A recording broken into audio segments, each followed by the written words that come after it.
Hello.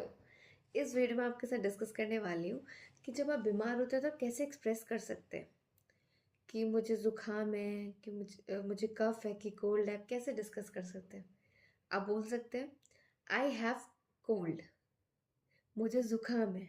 I have कफ, मुझे खांसी है। अगर आपको दोनों बोलना हो तो आई हैव कोल्ड एंड कफ। और आप बोल सकते हैं मुझे बुखार है, I have fever. I have a cold is better, so you can say I have a cold.